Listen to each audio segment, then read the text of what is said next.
Hi everyone, I want to keep this short. You all know about the great products here at Old Time Radio DVD. Well, now's the time to purchase. Why now? Just can't afford to keep on doing this forever for free. So go to oldtimeradiodvd.com, take advantage of our great pricing.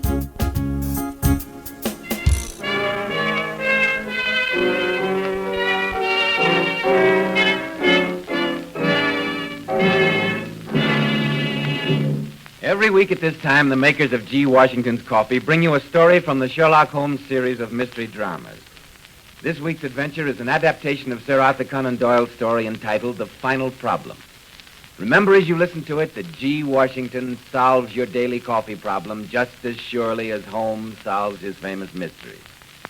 At the end of the program, we have a brief announcement about Dr. Watson and his friend Sherlock Holmes. Please listen for it. And that opening paragraph, as always, leads us to Dr. Watson's comfortable, hospitable study. Where there's a blazing fire and a steaming cup of G. Washington coffee to welcome you. Here it is, Mr. Bell. Made it as you came up the steps. Thank you, Dr. Watson. You know, a good cup of coffee always seems to me to be the very essence of hospitality. You name me a better coffee than G. Washington's, Mr. Bell. Go ahead, name me one. But seriously, G. Washington's isn't just another brand of coffee. It's really entirely different. It not only has a perfect flavor, but it's the easiest coffee to fix.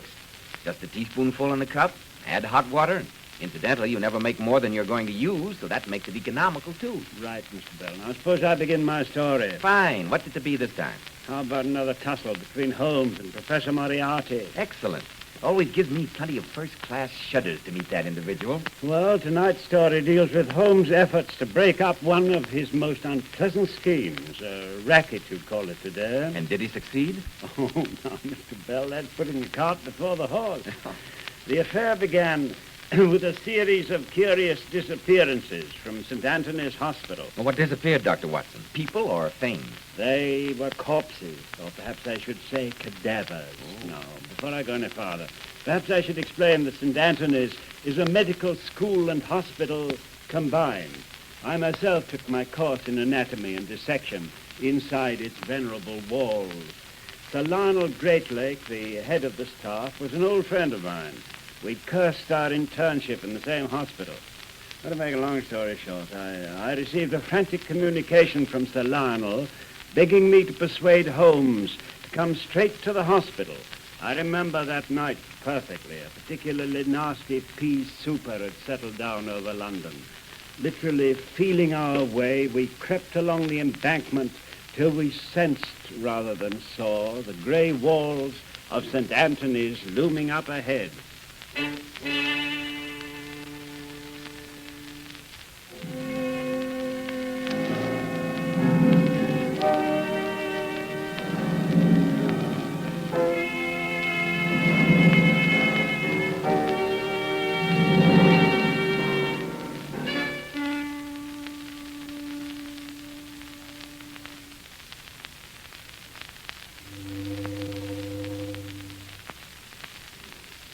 Listen to those boats. Why do foghorns always have to sound so mournful? Well, Watson, you would insist on coming tonight. No, the staff entrance should be somewhere along here. And here it is. I stumbled over the doorstep. Where is that infernal bell pull? Oh, and here we are. I hope the night watchman hasn't gone off in his rounds. No, someone's opening the door. Thank you, Watson. The fog, I can't see very clearly. Oh, it's me right enough, Leo. I brought Sherlock Holmes along with me. Oh, thank heavens, but come in, come in. Holmes, this is my old friend, Lionel Greatlake. Ah, delighted. Honored, and I may say grateful and relieved. This is the 6th theft inside a month, Mr. Holmes. It's got the place in an uproar. Nurses having hysterics, patients insist on going home. I take it you're alluding to the cadavers which have been stolen recently. Yes, Mr. Holmes, you know how jealous a hospital is of its reputation. The least little breath of scandal and... Oh, cheer up, Leo. Maybe it's just a prank of one of the lads. You know what medical students are. That's what I thought when we found the first body missing 4 weeks ago. But now that 5 have been stolen, oh no, that's carrying a joke too far. They tried to get away with another this evening. Really? I just happened to drop into the dissecting room in time to stop it. The minute I opened the door, I knew someone was in there, but He slipped out the side way before I could light the gas. But come and see for yourself. Follow me. The laboratories are in this wing. Old mausoleum. Looks familiar, Leo. Remember when we used to sneak a forbidden smoke behind that broom closet? I wish to heaven life were as simple nowadays.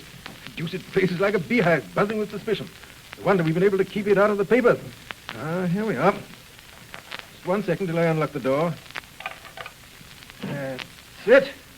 Now, just let me turn up the gas. Well, there we are. Quite impressive. I see you have all the latest improvements. Oh, that gentleman in the corner. I take it he was the object of tonight's attempted abduction. Yes, Mr. Holmes, that's the corpse. Splendid specimen, too. Face a bit the worse for wear.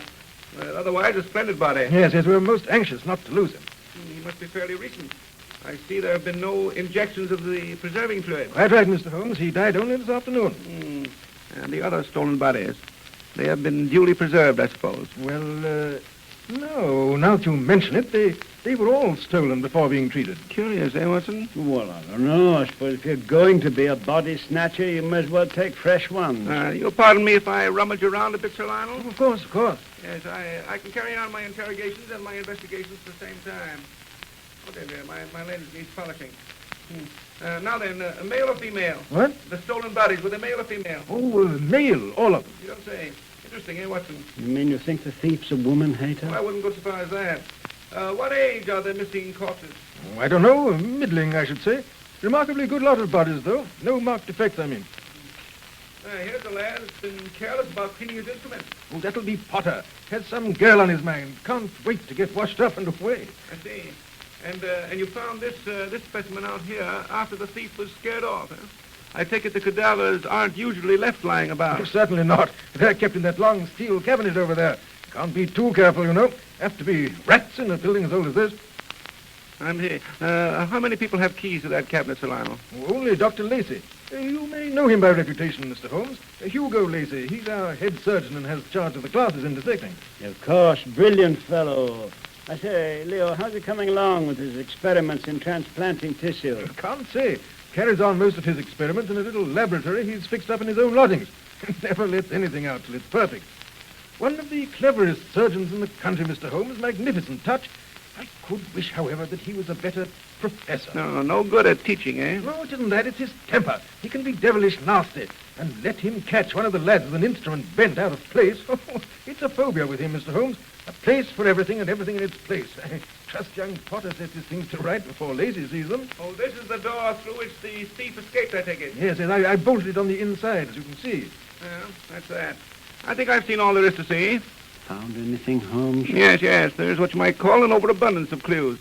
Too many to permit of any intelligent deductions. What do you mean? Well, there are 14 sets of fingerprints, for instance.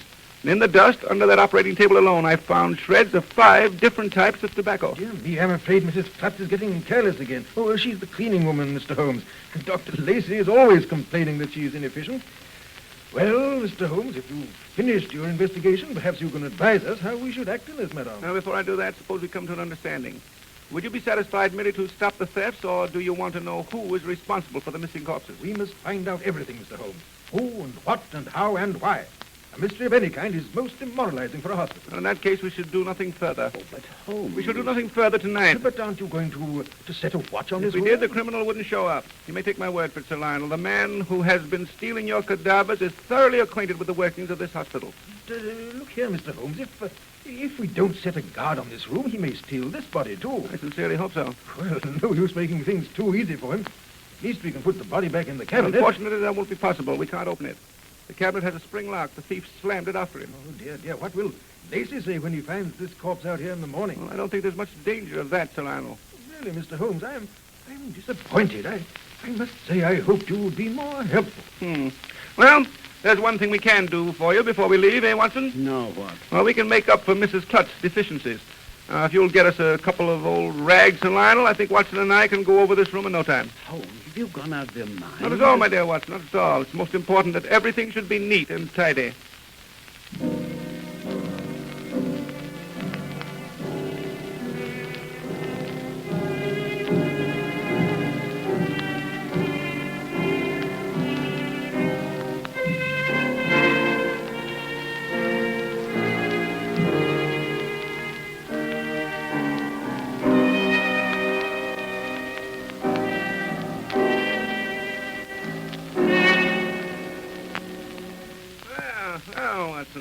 Brisk day, eh? Wind seems to have dissipated all the fog. Now, what's the idea of routing a chap out of his nice warm bed and the streets still deserted? Depressing, if you ask me. The important thing, my dear Watson, is in setting a trap is to collect your catch before anyone else does. No, here's St. Anthony's. Hello. Sir Lionel seems to be having a bit of an argument with someone on the steps. And I won't be put off the schedule by any sort of a detective, you see. I'm going home now to fix Dr. Lacey's breakfast, but I'll be back. And when I do, I'm going to clean that room. But, Mrs. Clutz, I assure you A that... fine one you ought to be put in charge. Everyone knows routine is what keeps an obstacle running. Watson, Mr. Holmes, I didn't see you. Come in. Watson Anthony's coming to you, I'd like to know. Out of me way, you. What? Here, I beg your pardon. I'm madam. not to be put off my schedule, I'll tell you that. My soul, when I... Yes, that was Mrs. Clutz. So I gathered. Bit of a termagant, eh, Leo? Red hair, fairly blazes. But come in. Sorry to give you such a stormy welcome, but I just caught Mrs. Clutz about to clean up the laboratory. I suppose you want to take another look at the place. If it's convenient. Yes, of course. Follow me. I wonder why the sudden burst of energy on Mrs. Clutz's part. Dr. Lacey may have been putting the screws on. They get along like cat and dog, those two. But didn't I just hear her say that she was going home to fix him his breakfast? Yes, you see, Dr. Lacey is Mrs. Clutz's star lodger. But surely if they get on each other's nerves, as they seem to... Yes, it is a bit difficult to understand, I admit, but I suppose Lacey hesitates to move. He's really very comfortable. He's built in a lot of improvements, cupboards and things of that sort. And I've told you how he is, a place for everything and everything in its place. Moreover, Mrs. Clutz is a first-class cook, and Lacey, he's a good feeder. If I were Lacey, I wouldn't push the old girl too far. I'd be afraid of finding poison in my coffee some bright morning. Well, here's your laboratory, Mr. Holmes. After you, gentlemen.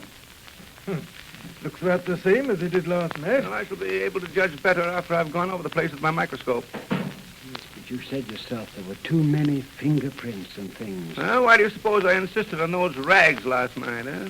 Oh, of course. Yeah, I see now. We were rubbing out those prints. Oh, marvelous, my dear Watson, marvelous. The old brain is actually functioning this early in the morning. Well, now let's see what we've bagged. Oh, here. Here's the sweeping stroke of a mop. The very mop that has been standing in this corner. Yes. Here are the imprints of a heavy hand on the edge of this table.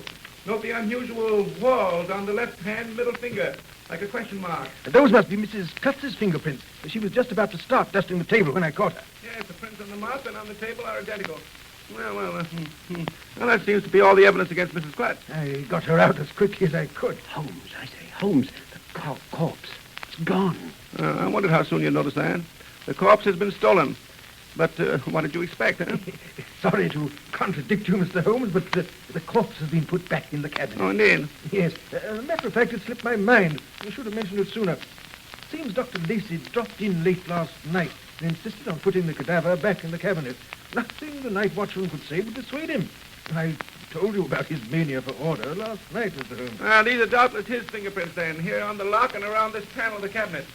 Yes, typical surgeon's hands. Long, sensitive fingers, but strong. Tips slightly spatulate. Yes, that's Lacey right enough. But, Holmes, aren't you going to look inside the cabinet? Well, I suppose we might as well if Sir Lionel can provide us with the key. Certainly. Lacey left his with the night watchman. Here we are. By Jove, the corpse is missing. Yes, I gathered it might be. Well, now let us see if we can find anything further in the room itself. Here we are. Prints of a third set of fingers. Yes. He came in here earlier than Lacey. Notice the fingerprints of the doorknob. First this individual, then Lacey, and finally Mrs. Clutz. All nicely superimposed one over the other. Say, Holmes, this is fascinating, almost as exciting as a scientific experiment. Yes. This third individual, hand not any too steady. Aha! Here he stumbled and had to put his hand out to brace himself. Yes, a nice print here on the wall. He moves over to this jar of alcohol. He removes the cover. Then he puts it back again. And here he staggers out. You mean he was intoxicated? Beautifully. Yes, but I don't understand. Why in thunder did he come poking around here in the middle of the night? My dear Watson, have you no recollection of your own green salad days? Didn't you ever sneak a bit of laboratory's alcohol to help out a celebration that had suddenly gone dry? One of the students, eh?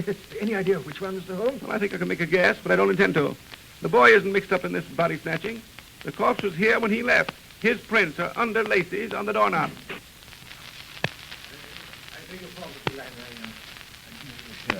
What is it, Potter? Oh, I just thought I'd slip in and polish up my instruments before old Petticoat gets... I beg your pardon, sir. Before Dr. Lacey gets a look at them. I'll come back later. Oh, not at all. Come right in. We're just leaving. Yes, but Holmes, we haven't discovered anything Oh, but yet. we have. What we have? We know for sure that either Lacey or Mrs. Klutz is involved in this business. Possibly both. Yes. I suggest we go to pay the Klutz ménage a visit. Well, I'll be glad to take you over myself. Potter, you look a bit fagged this morning. I'm all right, sir. A bit liverish, that's all. Well, don't let it get you down. Come along, Watson. Oh, Mr. Potter. Yes, sir? Well, they tell me tomato juice is an excellent antidote for raw alcohol.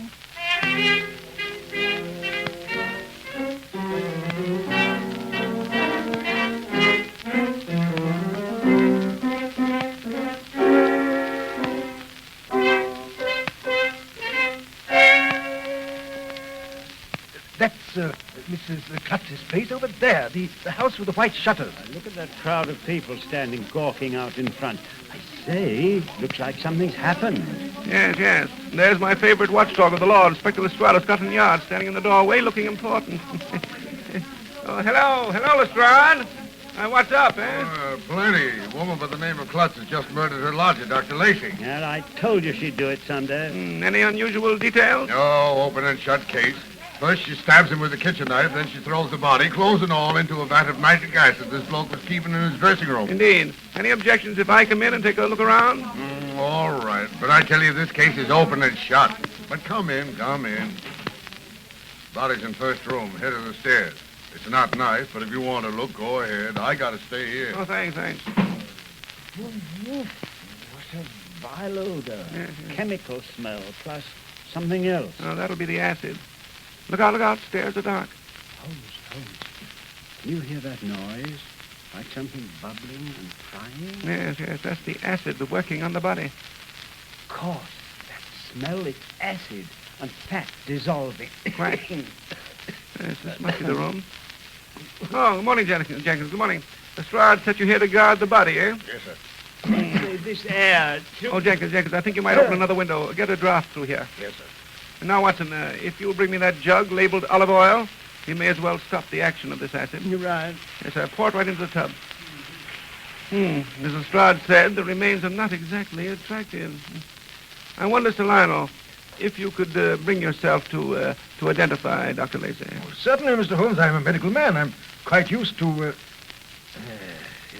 it is rather horrible. Face almost entirely eaten away. With the dark hair, what there's left of it, and the clothes and that ring, he never could get it off his little finger. Yes, I think we may safely say that it's Lacey, poor devil. Oh, Jenkins, how was he killed? Kitchen knife on the table there. Mrs. Klutz's fingerprints plain as day. So Lestrade has been persuaded the value of fingerprints, eh? Dear, the world does progress. Yes. These are Mrs. Klutz's prints, all right. Hey there, Joe. Landon is here. Bring Mrs. Klutz along. I need to go and take your dirty hands off me. I didn't kill him. He was dead when I come in. He was dead, I tell you. None of your lip and get going. Lestrade, just a moment. I'd like to ask this lady a few questions. He was dead when I found him. Is it likely I'd have called in the police if I'd have done it? Oh, you called in the police. Well, that she did. Leaning out the window, screaming bloody murder. Oh, any idea who could have killed Dr. Lacey, Mrs. Klutz? No, sir. I ain't been home all night. On account of my sister's having a baby, I went straight from her place to the hospital. Well, you had any chance to check up on that, Lestrade? Oh, that's straight enough, but she'd been home at least 20 minutes before she called the police. Time to murder half a dozen doctors. I didn't do it, I tell you. Now, you know, Lestrade, it's just possible that Mrs. Klutz may be right. Huh?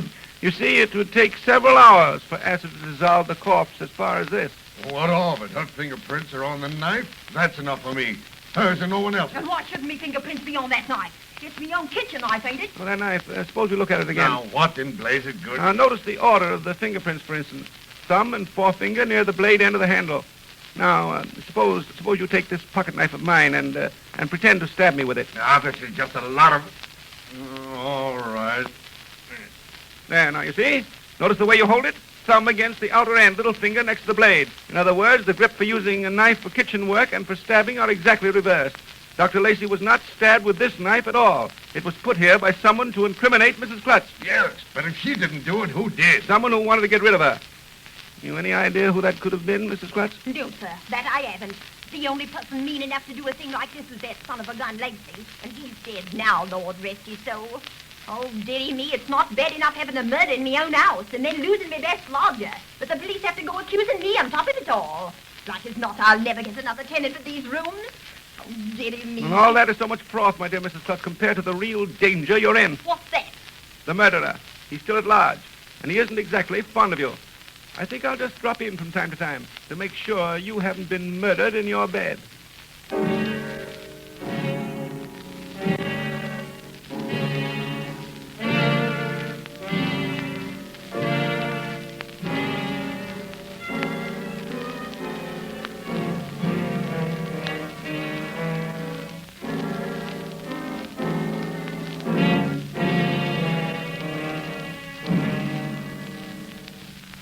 Really think Mrs. Clutch is in danger? Holmes? Obviously, Watson, obviously. Confounded, why doesn't she answer the bell? If anything's happened, and...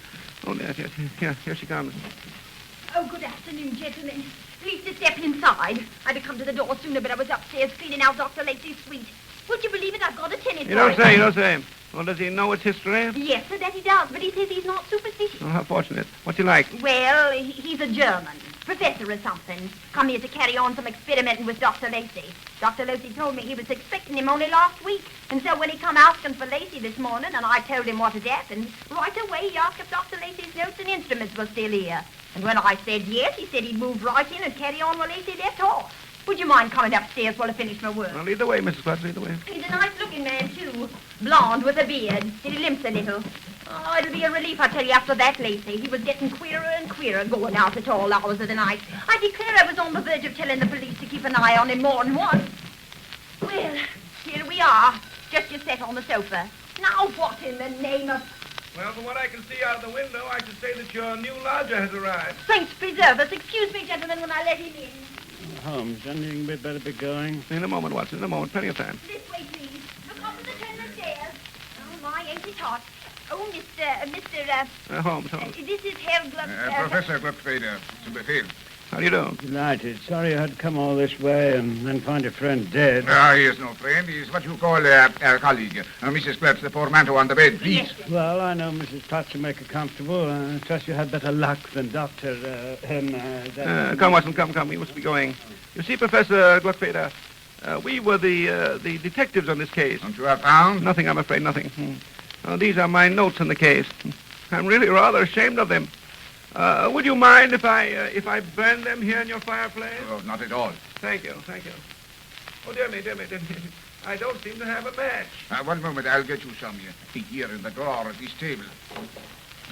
Here you are. A nice little box. Thank you, Dr. Lacey. Huh? I thought you would know where to find them. A place for everything and everything in its place. Yes, I was sure you would be drawn back to these rooms. Me? You think I am Dr. Lacey? He is dead, murdered. No, that wasn't Dr. Lacey in that tub of acid. It was one of the bodies he had stolen from St. Anthony's. It had a rather curious conformation of the bones of the right foot. I had seen it the night before, so of course I recognized it. Your misfortune, Dr. Lacey. Body's foot, sir. What is all this rubbish? And you see, it came to my attention not long ago that Professor Moriarty was getting in touch with quite a number of heavily insured businessmen. One after another, these men died. But by and by, the insurance companies became suspicious.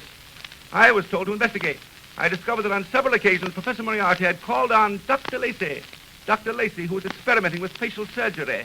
Dr. Lacey, who had access to any number of corpses from St. Anthony's.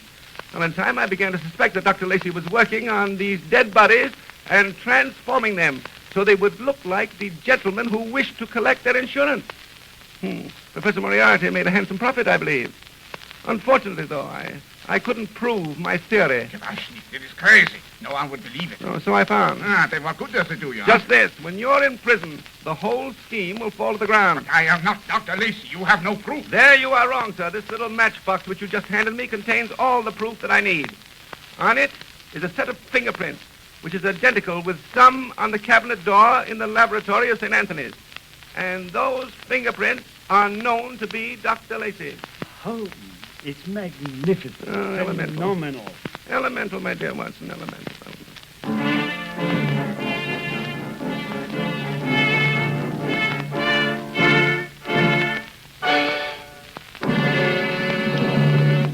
that's the end of the story, Mr. Bell. But Dr. Watson, didn't the man ever confess? He did better than that. He offered to show up Moriarty, but when they came to take down his testimony, he was found dead on his prison cot. Obviously, more of Moriarty's work. Well, there's one thing I don't understand. Why didn't he take the same way out as the businessman? Surely he could have doctored some corpse up so it looked like himself. He could have, Mr. Bell, but that's where human nature comes in. He hated Mrs. Klutz, so he wanted to implicate her. It was his big mistake. Well, that certainly is a fascinating story, Dr. Watson. Now to get back to something where there are never any mistakes. I know what you're hinting at now. Another cup of G. Washington coffee. Yes, indeed. Dr. Watson, have you ever stopped to consider how much the word economy has come to mean to Americans during the last couple of years? It's come to mean more to me, too. I have to save on a lot of things I never thought about before. How do you do it, Dr. Watson? Does it mean giving up all the good things in life and using cheaper quality? Not at all, Mr. Bell. I still keep to the good things, but I'm a little more careful how I use them. More satisfaction in being a little careful with good things, you know, than in putting up with poor quality. Oh, by the way, Mr. Bell. What is it, Dr. Watson? You're chuckling over something now, and it's only fair to tell what it is. Well, a lot of people have been taking a lesson from Sherlock Holmes, Mr. Bell. They've been drawing deductions. About what? About my book of Sherlock Holmes stories, Mr. Bell. They've been observant enough to notice the little number 1 on the back of the volume, and they want to know if there are going to be other books with more stories in them later on. I'm afraid I'm not very observant, Dr. Watson. I never noticed that little one. And are there going to be more stories? I can't tell for sure, Mr. Bell. I've been talking it over with Mr. Washington. But just in case there are, I want everybody to get volume 1 right away, so they won't be left when the first edition runs out and be unable to make up their complete set. That's right, too. We'll have to warn them about that, especially with that economy we were talking about. It's worthwhile getting a really good book for nothing. Well, what about G. Washington? Is that economy? Of course it is. You know a Sherlock Holmes story about the rich old mustard manufacturer, don't you? I know, Dr. Watson. I can't say that I do. Well, it's a good story. It applies to saving money on coffee, too. It seems a smart young man, who thought he was smart anyway, asked the Mustard King if he really made all his money out of the little bit of mustard people use on their food. And what did he say? He said no. He said he made most of it out of the mustard people leave on their plates. And that's just the way it is with coffee, or ordinary coffee anyway. You mean the real expense is not what you drink, but what you waste? Exactly, and that's where G. Washington saves. There's no waste. You only make what you want, and yet you can have all you want. Well, that sounds like economy, all right. Ladies and gentlemen, Dr. Watson and I want you to test G. Washington economy. Get a 4-ounce can right away. Don't be afraid of the size of the can or the price. G. Washington is economical because it ends waste. And as a special inducement, why, Dr. Watson will give you one of his books of 7 Sherlock Holmes stories. Just print your name and address on the back of a label from your 4-ounce can and send it to Morristown, New Jersey. You will receive without cost a handsome deluxe book with a gold profile of Holmes on the cover and a picture of Dr. Watson as a frontispiece. In that way, you'll have the satisfaction of proving to yourself that G. Washingtons won't wreck your family budget, and of getting a handsome book of Sherlock Holmes stories for nothing.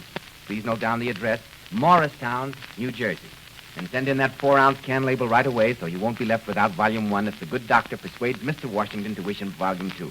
Now, Dr. White, what about next week's story? Next week, I'm going to tell you the story of a man 20 years older than his bride and how death came to Rose Hill. And now, in answer to numerous requests, we want to announce that the Sherlock Holmes program has been on the air for 3 years. The part of Sherlock Holmes is played by Richard Gordon, that of Dr. Watson by Lee Lovell. Neither Mr. Gordon nor Mr. Lovell play the part of a detective and his doctor friend in any other program.